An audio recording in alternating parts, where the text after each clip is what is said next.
हिंदी में यूपीएससी की तैयारी से संबंधित प्रोग्राम्स को देखने के लिए सब्सक्राइब करें स्टडी IQIAS हिंदी।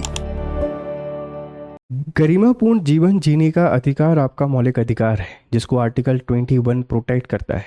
इसी के साथ में आर्टिकल 19 का सब आर्टिकल 1 आपको freedom of speech and expression की आज़ादी देता है। एक तरफ है लाइफ विद डिग्निटी, कि कोई भी व्यक्ति गरिमापूर्ण तरीके से अपने जीवन को जी सकता है। उसकी गरिमा को कोई ठेस पहुंचाता है तो वो मानहानि कहलाता है।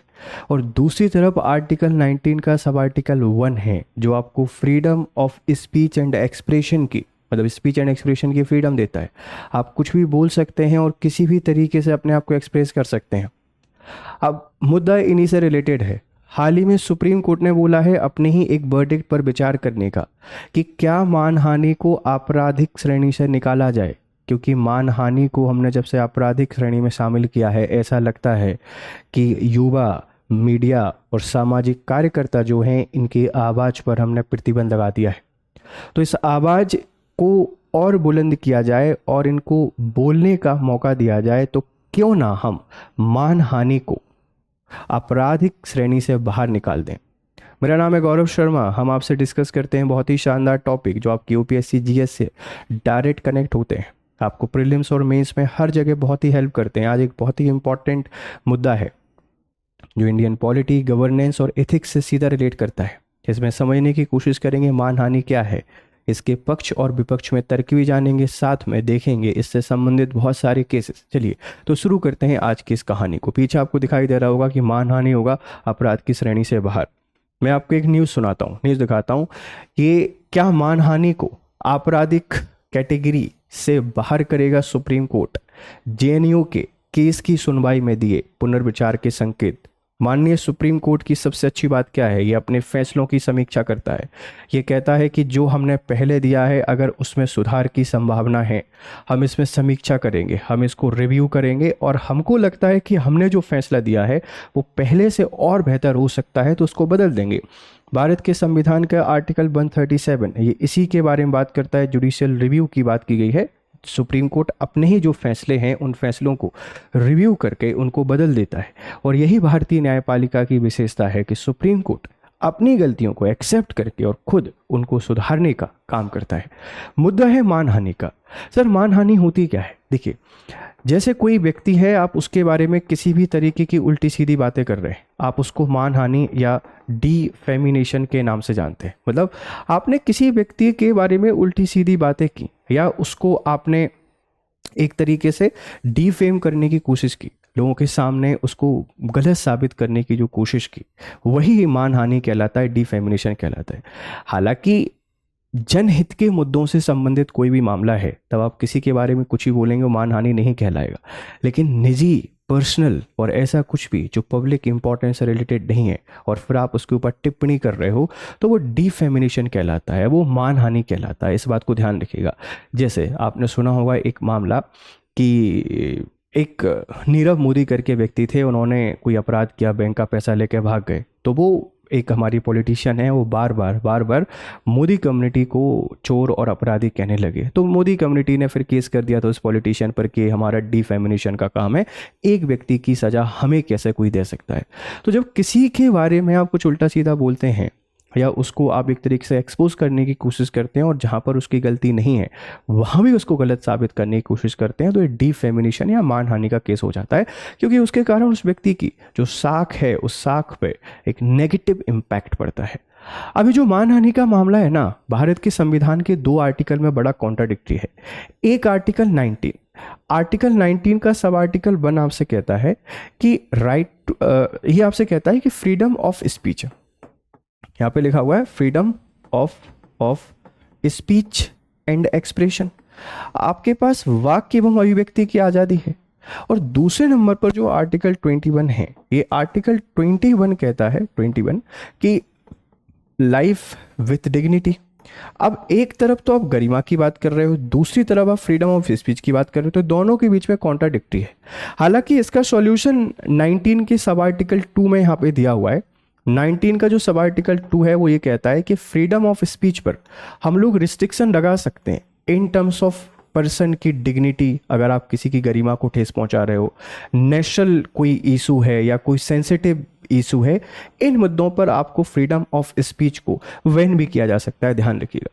तो आर्टिकल 19 के सब आर्टिकल 1, आर्टिकल 21, इनके बीच की एक पेचीदा कहानी है। थोड़ा सा आपको मुश्किल लग रहा होगा, चलिए इसको आसान करने की कोशिश करते हैं। अभी मुद्दा जेएनयू का एक केस चल रहा था, और जेएनयू में आपको पता है कि वहाँ जो छात्र रहते हैं उनको थोड़ा सा एक लेफ्टिस्ट आइडियोलॉजी के माना जाता है, और वो सरकार पर कमेंट करते हैं या सरकार से सवाल पूछते हैं, तो उन पर कई बार ऐसे केसेस हो जाते हैं जो डिफेमिनेशन के अंदर आते हैं। हालांकि कई बार वो लोग ऐसे कमेंट भी कर देते हैं जो देश के खिलाफ होते हैं। सरकार से सवाल पूछना सही चीज़ है, लेकिन देश की कीमत पर कभी भी नहीं। आप बिल्कुल सवाल पूछिए, लेकिन देश को डिफेम मत करिए। अगर डिफेम करेंगे तो डेफिनेटली फिर आपको उस हद से गुजरना पड़ेगा जिस हद में आपको सीमाएं दे रखी हैं, आपको सुरक्षाएं दे रखी हैं। तो इसी पर डिस्कशन चल रहा है, और अब इस पर सुप्रीम कोर्ट विचार कर रहा है कि क्या मानहानि को आपराधिक श्रेणी से बाहर निकाला जाए। चलिए पूरे मामले को समझने की कोशिश करते हैं। देखो भाई, मसला क्या है, मानहानि डिफेमेशन क्या होता है? ऐसा कथन मौखिक या लिखित आचरण या प्रकाशन से जो किसी व्यक्ति की प्रतिष्ठा को नुकसान पहुंचाता है, मानहानि है। डिफेमिनेशन, किसी को डिफेम करना, आपकी कोई भी एक्टिविटी के द्वारा किसी व्यक्ति को किसी भी तरीके से नुकसान पहुंचाता है, वो मानहानि कहलाएगा। इस बात को ध्यान रखिए, बड़ी बेसिक सी परिभाषा है। अगर आपसे कोई पूछे कि भारत में मानहानि 2 प्रकार से मान्यता प्राप्त है, मतलब 2 तरीके से डिफेमिनेशन की यहाँ पे बात की गई है। पहला है सिविल मानहानि, सिविल डिफेमिनेशन, जिसको हम लोग कहते हैं कि हर जाना, कंपनसेशन और डैमेजेस यहाँ पे दे दिए जाते हैं। संबंधित प्रावधान है लॉ ऑफ टॉर्ट, अपराध नहीं बल्कि निजी हर्जाने का दावा है। जब आप किसी व्यक्ति पर एलिगेशन लगाते हैं, फेक एलिगेशन, और उसके कारण जब वो डिफेम हो जाता है तो फिर वो आप पे जुर्माना एक राशि लगा देता है, तो आप उससे बरी हो जाते हैं, सिविल हो जाता है। लेकिन जब आप कोई एंटी नेशनल एक्टिविटी करते हैं, कोई टेरर एक्टिविटी या दूसरे मुद्दों से संबंधित होते हैं, तो फिर आप पे क्रिमिनल डिफेमिनेशन का चार्ज आ जाता है, आपराधिक मानहानि। क्रिमिनल डिफेमिनेशन रेमेडीज, जेल की सजा होती है इसमें 2 साल तक, प्लस जुर्माने से संबंधित प्रावधान है भारतीय दंड संहिता आईपीसी की धारा 499 और 500। हालांकि अब ये भारतीय न्याय संहिता हो गई, जो पहले भारतीय दंड संहिता हुआ करती थी, अब ये भारतीय न्याय संहिता हो गई है। उसके भी सेक्शन 499 और 500 में यही बात की गई है कि क्रिमिनल अगर डिफेमिनेशन किया है तो क्रिमिनल डिफेमिनेशन में आपको 2 साल तक की जेल और जुर्माना होती है। मसला यहीं अटका हुआ है। सुप्रीम कोर्ट इसी पे सवाल कर रहा है कि क्या क्रिमिनल डिफेमिनेशन को हटाकर सिर्फ और सिर्फ सिविल डिफेमिनेशन रहना चाहिए। अगर कोई किसी को डिफेम कर रहा है तो उस पर हैवी भारी भरकम जुर्माना लगा दीजिए, वही उसकी सजा हो। लेकिन बोलने के बदले क्या किसी को जेल भेजना चाहिए, ये सही है या नहीं है? ये न्यायिक संतुलन के सिद्धांत के खिलाफ है। ये आर्टिकल 21 और आर्टिकल 19 को इम्बैलेंस कर रहा है। ये सुप्रीम कोर्ट का सवाल है, और मैं भी आगे आने वाले वर्डिक्ट में आपको देखने को मिलेगा कि सुप्रीम कोर्ट क्रिमिनल डिफेमिनेशन को हटा दे, सस्पेंड करके सिर्फ सिविल डिफेमिनेशन को रखेगा। आपको क्या लगता है, कैसा होना चाहिए? प्लीज़ अपनी राय हमको जरूर दीजिएगा। और आगे बढ़ते हैं, ठीक है। आईपीसी में मानहानि के प्रावधान 499 अब भारतीय न्याय संहिता में भी किसी व्यक्ति के बारे में ऐसा कथन करना, प्रकोशित करना जिससे उसकी प्रतिष्ठा को क्षति पहुंचे। मतलब मानहानि की परिभाषा 499 में कुछ ऐसा लिखा गया है कि किसी व्यक्ति के बारे में ऐसा कथन करना, प्रकाशित करना जिससे उसकी प्रतिष्ठा को क्षति पहुंचे। धारा 500, दोष सिद्ध होने पर 2 साल तक की कैद प्लस जुर्माना या दोनों हो सकते हैं। विशेष कुछ अपवाद हैं इसमें। सार्वजनिक हित की आलोचना करने पर किसी भी तरीके का केस नहीं होगा। सत्य बोलना यदि जनहित में है तो भी कोई केस नहीं होगा।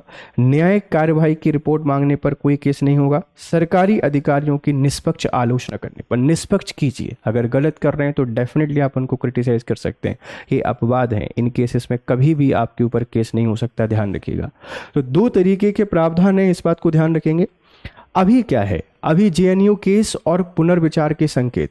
हाल ही में जेएनयू के छात्र के खिलाफ मानहानि का मामला सामने आया है। सुप्रीम कोर्ट ने सुनवाई में संकेत दिए हैं कि क्रिमिनल डिफेमिनेशन को फिर से समीक्षा के लिए तैयार हो सकते हैं। न्यायालय का विचार है कि क्या जेल की सजा जैसी कठोर सजा उचित है।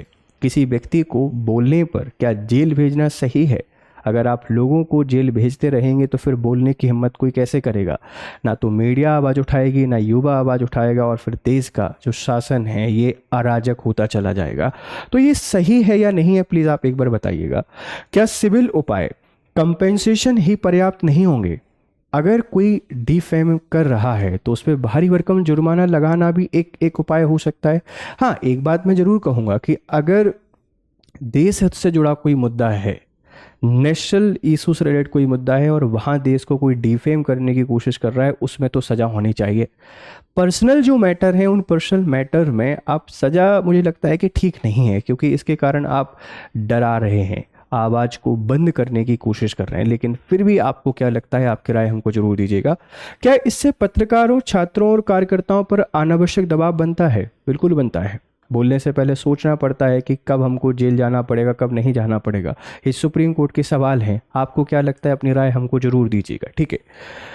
इस मुद्दे से जुड़े संवैधानिक आयाम की बात करते हैं। आर्टिकल 19(1) का सब आर्टिकल ए अभिव्यक्ति की स्वतंत्रता है, ठीक है। 19(2) प्रतिबंध करता है डिफेमिनेशन इंक्लूडेड एज रीजनेबल रिस्ट्रिक्शन। जो अभिव्यक्ति की आज़ादी है, इस पर प्रतिबंध भी लगाए गए हैं 19 के सब आर्टिकल 2 में, कि आप किसी व्यक्ति की डिग्निटी, नेशनल इंटरेस्ट और किसी तरीके के सेंसिटिव मुद्दों पर ऐसा नहीं बोलेंगे जिससे किसी की इमोशन या किसी की डिग्निटी हर्ट होती है। तो ये रीजनेबल रिस्ट्रिक्शन लगे हुए हैं और ये बैलेंस एस्टेब्लिश कर रहा है आर्टिकल 19 और 21 के बीच में। अब आर्टिकल 21 प्रतिष्ठा भी जीवन के अधिकार का हिस्सा है।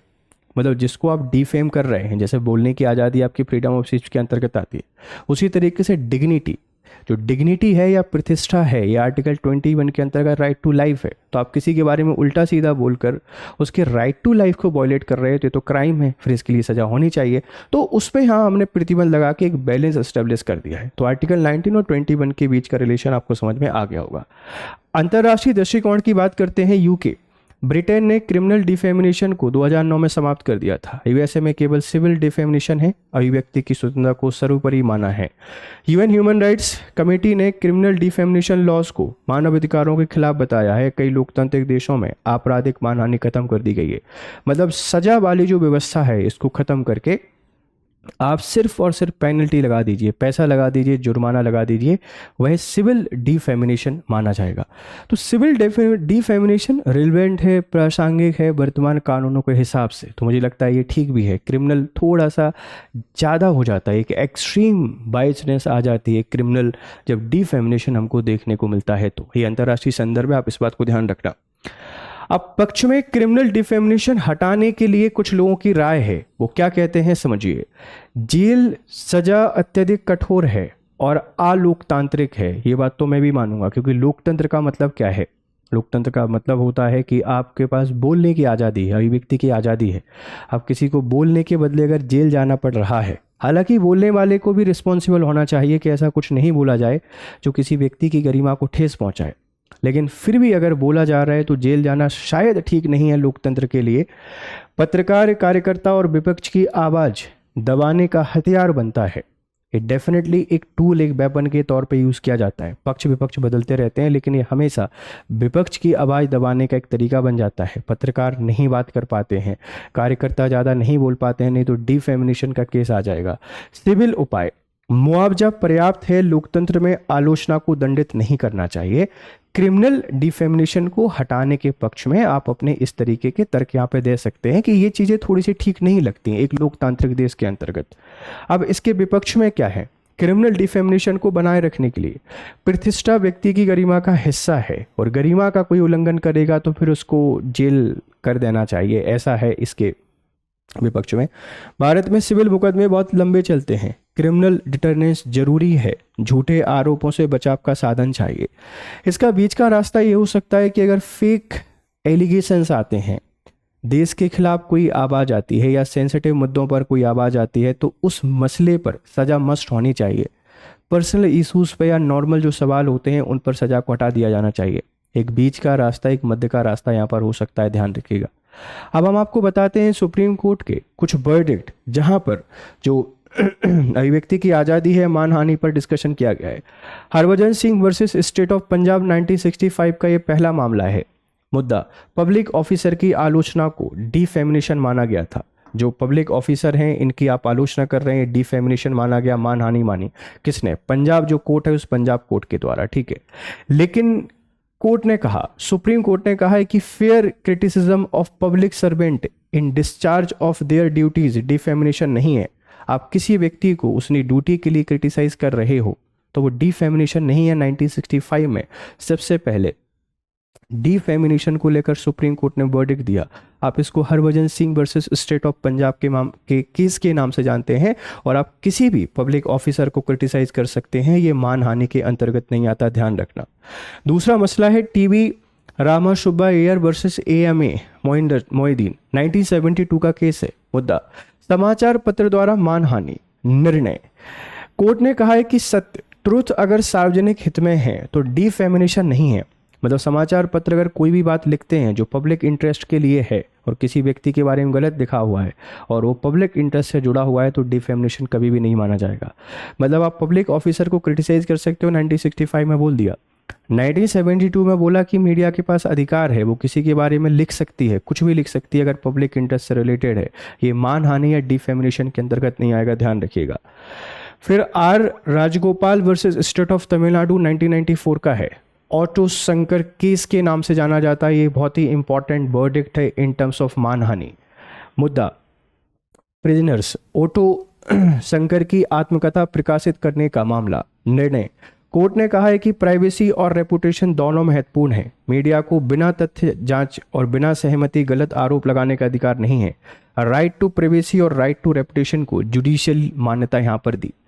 सुप्रीम कोर्ट ने कहा कि मीडिया बिना जाने बिना जांच के कुछ भी नहीं लिख सकती, कुछ भी नहीं छाप सकती है, क्योंकि रेपुटेशन के अंतर्गत आता है। इसीलिए जुडिशियल राइट टू प्राइवेसी और राइट टू रेपुटेशन को जुडिशियल मान्यता दी कि ये दोनों के दोनों आपके इम्पॉर्टेंट हैं। अगर इनका हनन होगा तो कहीं ना कहीं आप एक न्याय, एक कानून की अवहेलना कर रहे हैं, ध्यान रखिएगा। तो 1994 का ऑटो शंकर केस याद रखना। इसमें सरकार सुप्रीम कोर्ट ने इंपॉर्टेंट वर्डिक्ट दिया।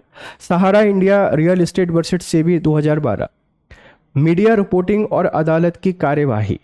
निर्णय, कोर्ट ने कहा है कि गलत मीडिया रिपोर्टिंग मानहानि और न्याय में बाधा दोनों हो सकती है, इसलिए रेपुटेशन को सुरक्षा दी गई। तो 2012 के मामले में बोला गया है कि मीडिया जो रिपोर्टिंग करती है अगर वो गलत कर रही है तो मानहानि है, और यहाँ पर रेपुटेशन को प्रायोरिटी दी गई। मीडिया का पक्ष रखा गया 1972 में, लेकिन सही तथ्य रखने के लिए, और मीडिया को क्रिटिसाइज किया गया गलत तथ्य रखने के लिए 2012 में सहारा वर्सेस सेबी इंडिया के मामले में। एक लैंडमार्क वर्डिक्ट आता है मानहानि को लेकर, Shreya Singhal versus union of India 2015। मुद्दा IT एक्ट की section 66A online speech regulation को चुनौती। निर्णय, कोर्ट ने सेक्शन 66A को स्ट्राइक डाउन किया क्योंकि यह अभिव्यक्ति की स्वतंत्रता पर अधिक अंकुश था। हालांकि डिफेमिनेशन आर्टिकल 19(2) में रीजनेबल रिस्ट्रिक्शन के तौर पर वैध माना है। यह case indirectly free speech versus defamation के संतुलन को मजबूत करता है। तो 66A IT एक्ट का जो सेक्शन था उसको स्ट्राइक डाउन कर दिया कि आप अब इंटरनेट पे ही नहीं बोल पा रहे हैं, आपकी बोलने पर पाबंदी लगती थी। इसको स्ट्राइक डाउन किया और बोला कि फ्रीडम ऑफ स्पीच इंपॉर्टेंट है। हालांकि 19(2) की इंपॉर्टेंस पर भी फोकस किया कि ये बैलेंस होना जरूरी है, फ्रीडम ऑफ स्पीच एंड जो डिग्निटी है इसके बीच में हमको बैलेंस भी रखना पड़ेगा, ध्यान रखिएगा। और फिर सुब्रमण्यन स्वामी वर्सेस यूनियन ऑफ इंडिया 2016, ये सबसे important and landmark verdict on मानहानि। IPC की धारा 499 और 500 अभी भारतीय जो न्याय संहिता है, क्रिमिनल डिफेमिनेशन की संवैधानिक वैधता को चुनौती दी। निर्णय, कोर्ट ने कहा है कि क्रिमिनल डिफेमिनेशन वैध है और आर्टिकल 19(2) के रीन्यूअल रिस्ट्रिक्शन के अंतर्गत आता है। प्रतिष्ठा reputation, article 21 right to life with dignity का हिस्सा है। अभिव्यक्ति की स्वतंत्रता आर्टिकल 19(1)(a) और गरिमा आर्टिकल 21 में संतुलन होना जरूरी है। मतलब सुप्रीम कोर्ट अपने 2016 के इस वर्डिक्ट को रिव्यू करने के बारे में सोच रहा है। क्या इसको रिव्यू करेगा या करना चाहिए, आप मुझे ज़रूर इसके बारे में बताइएगा। एक बहुत ही इंपॉर्टेंट आर्टिकल था, थोड़ा लेंदी था, थोड़ा टेक्निकल था, तो थोड़ा कम समझ में आया होगा, लेकिन फिर भी मुझे पूरी उम्मीद है कि ये बहुत सारे डाउट आपके क्लियर कर पाया होगा कि मानहानि क्या होते हैं, इसको लेकर सुप्रीम कोर्ट के वर्डिक्ट क्या है और ये किस तरीके से खतरनाक हो सकता है। क्या सिविल जो डिफेमिनेशन है वही सफिशिएंट है। आप अपनी राय हमको जरूर दीजिएगा और बताइएगा कि सर यहाँ पर क्या हो सकता है।